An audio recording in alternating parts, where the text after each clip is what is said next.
Yo, it's SmallmouthCrush dropping another video on you guys. What a hectic week. So my phone's blowing up, Instagram messages, everything. They're like, you gonna come down to fish the ABA on the Potomac this Saturday? Oh, it wasn't even on my radar. I'm so far behind. I just got my boat back. It was in the shop for the last month with some trailer issues I was dealing with. So I have to get that thing, get it looking fresh, get it ready for next week's VFL. Unless I change my mind, which I've been known to do in a split second, I don't think I'm going to be making it down there. So I actually wanted to make a quick video and talk about some of my retired baits. What's a retired bait? Well, it's a bait I don't use anymore. And I was just curious if you guys have any. You have any baits out there that's sentimental, that has, has some emotions attached to it. It's not just an artificial lure or a plastic, piece of plastic. You actually have some fond memories with that bait. I want to hear about them in the comments below. Let's get into it.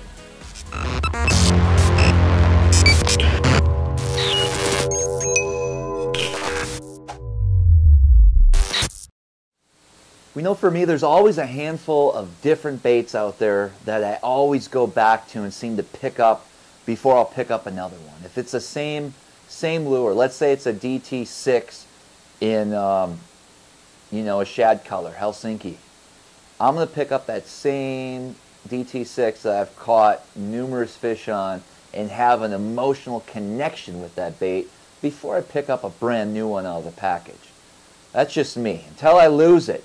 But often I found that it hurts too much. I can't take it mentally when I lose a bait that has that type of meaning to it. So I've been starting to just retire them, just hanging them up on the wall. Conversation piece. Every once in a while I'll bring a bait or two back out of retirement and take it on a specific body of water or lake when they have a major tournament, but that's really it. And so I wanted to go through my top 4 retired baits. Alright, number 1 on the list, this bad boy right here. You guys know what this is? Pretty obvious. It's the old Lucky Craft Rick Clunn series 1.5. This bad boy here, I mean, it's beat up. It's got a lot of hook marks. The bill's pretty worn down. I mean, it won't last too long out in the real world right now. So it just hangs up on the wall. Rip wrap, rocky shorelines, rocky points. This was my go-to square bill in those situations. And I've caught, I mean, hundreds of fish, really, on this square bill.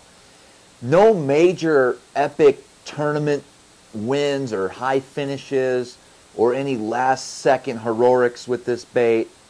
It just was always a true standard square bill that I always picked up and went to.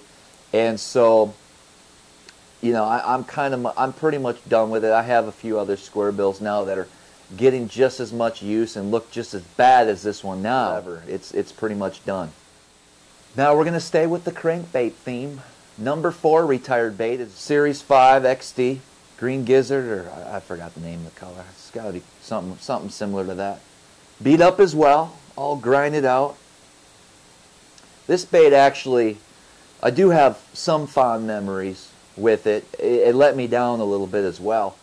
So I was on Douglas Lake down in Tennessee fishing a Bassmaster Elite Series event, and I caught all my fish on this bait on day 1.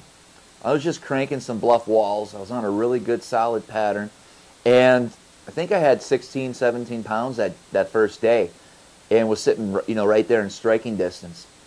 And this bait, because of this bait, I mean, that's why I put all those fish in that boat. For some reason on Douglas, they really like that color. And I just found out that, this is a silent one, so there's no rattles in it. And it was just in stealth mode the whole time, just hunting. I was just grinding it. I was grinding this thing. I was in about 10 to 12 feet of water and just seriously cranking. Cranking for my life, you know what I mean? I need to get a check.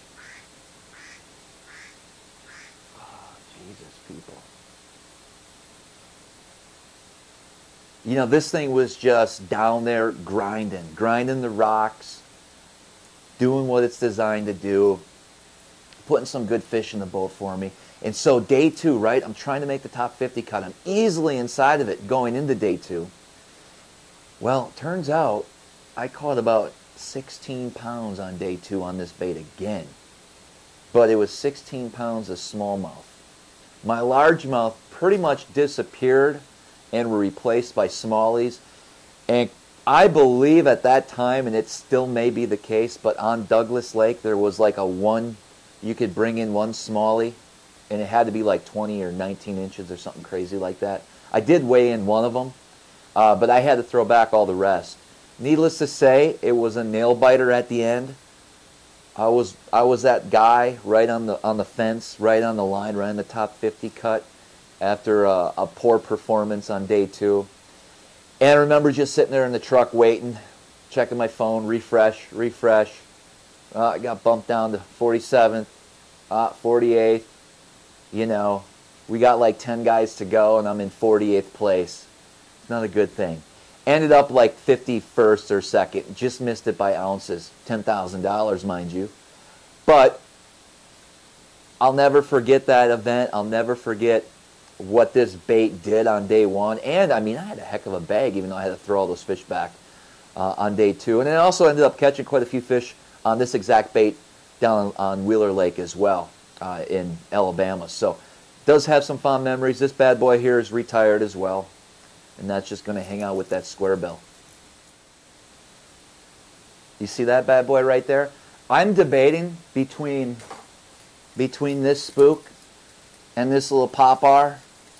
I don't know which one's means more to me. They both come with me. They're semi-retired. You know what I mean?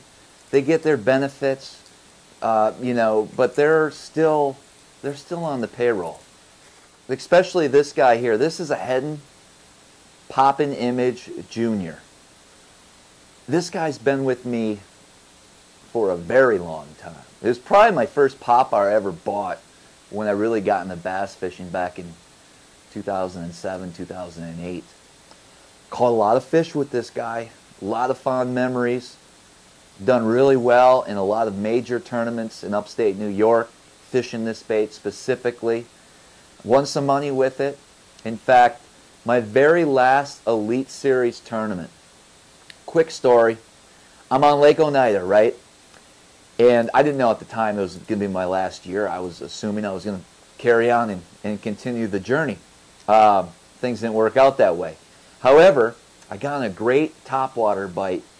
And day 1, I was sitting real good. And caught all my fish basically with this bait here. Went back to the same area on day 2, and conditions were perfect. Jason Quinn, KVD, I believe Brent Chapman, maybe a few other guys were in that same area. So we're working that same pot of fish. And it wasn't like they were consistently busting at the surface. You had to really pay attention. You constantly had to look around and see just any little bait flickering on the surface or a little blow up. It wasn't just like a massive school. It was just one fish here, one fish there. So we were like literally just chasing these fish and trying to get to them before the next guy and try to make a longer cast to that fish that boiled. And that bite got really tough the next day. I actually I had 4 fish. I had to be in at 3 o'clock, and I had 4 fish, and it was like 2:30. I had about an 8-minute run back to the launch. 2:30, I'm thinking, I just need one more fish. And I had 2 other blow-ups that day. So I didn't have a lot of bites, but I stuck with this popper. I stuck with it.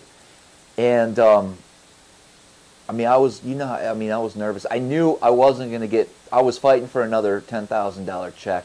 And I knew if I would have brought in just those 4 fish, it wasn't going to happen because those weights are so stacked on Oneida. So 2:40, I'm looking at my clock on my unit here, and it's like 2:45, and I make like one last cast. It really was. It was so emotional. Not because I knew it was going to be my last event, but just because I really needed one more fish, and there was a lot on the line at that point. I made one more just it wasn't even to a fish that busted. I just made a cast. Casted this bad boy out there. I just made a cast. Casted this bait out there. It hits the water. I go bloop, bloop, and boom! Big old smallie comes up, smashes it, and the fight's on. Dude, I'm shaking. I'm just like trying to control the fish. It's, you know, smallies get all crazy, especially a key fish at the end of the day with 5 minutes to go. And I get down in the passenger, in the driver's seat, and basically the fish just comes up, and I just, you know, I pinned it against it and swung it over, threw it into the gunnel. I jump on my Marshall. I start high-fiving and screaming. I mean, I get pretty crazy out there. And I basically just throw him in the live well, and that 8-minute ride back to the launch is probably the best 8 minutes of my life. A lot of emotions going on. I get there. I knew I had it. I was solid in the cut now with that fish. I had a great bag, and it was a great way to end the Elite Series that year. And this bait stayed with me all these years, and I continued to throw it. I'll bring this out when I go up to Oneida Lake.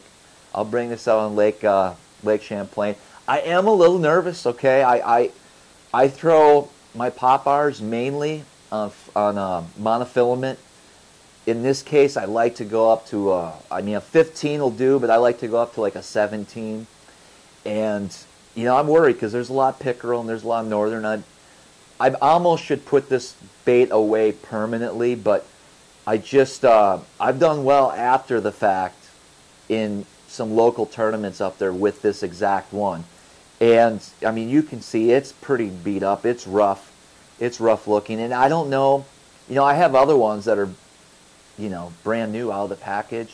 And I've caught fish on them, and I use that, you know, when I don't want to use this one.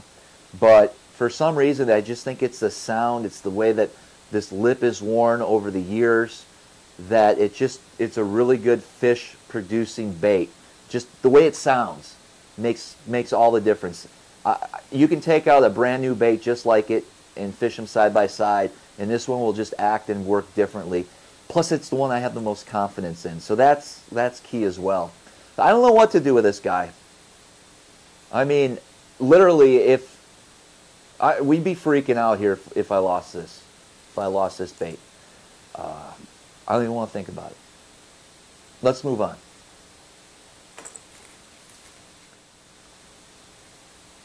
Oh yes, the mighty spook. Big Daddy Kong, they call this one. This is an all-black spook. Used to have those little gold bars that ran up and down it. Now, if you run your finger across it, there's just indentations of where the hooks from going side to side basically wore into the plastic. This is the Lake Champlain Killer, okay? I'll throw this thing all day long up there. Cloudy, sunny, don't matter. They love it. So this is kind of my go-to super spook. Caught hundreds of fish on it, some key fish, a lot of memories with this bait. This thing's been through a lot, okay? From, you know, questionable cast along bridges and breakwalls where maybe the wind took it a little bit and smashed it upon the rocks. In fact, it did split in half, and I had to super glue it a couple times already because it was getting some water in it and getting waterlogged. I took care of that issue. It's working fine now, but it is beat up. Seagulls try to carry this bait away from me. I'm going to see if I can find that clip. Got it back, but this bait here is just really, really special. Between that and that popper, I don't know what I would do if I lost it. These are like the two baits I can't live without. And I carry them with me. I mean, sometimes I'll have them up here in the office on the wall, but if I'm going up north during a tournament, these two are definitely coming in the boat with me. I feel pretty confident that I'm not going to lose this super spook. I throw it on 40-pound, you know, Power Pro braid all day long. Make sure the knot's good. I shouldn't have an issue. I feel a lot better throwing this than I do this. So there you have it, guys. Those are my top 4 retired baits that I try not to use, but still love them. They still have a place. They have a place in my heart. special place in my heart. Hey, I want to know in the comments below, do you guys have any baits that you are like, you would be devastated if you lost? Do you put any baits in retirement, or am I the only one? I don't know. Let me know below. I do have a really cool video I put together. That's going to be coming out probably this upcoming weekend. It's all about co-anglers, tips and tricks for the co from a boater's perspective. So I kind of break down. It's a long one. It's about a 45-minute video, but I think you guys will hopefully find it a little bit beneficial as well as entertaining. And I look forward to competing with a lot of you guys in the next couple of weeks here when we do get ready for that BFL on the Potomac River. So until next time, see you guys on the water.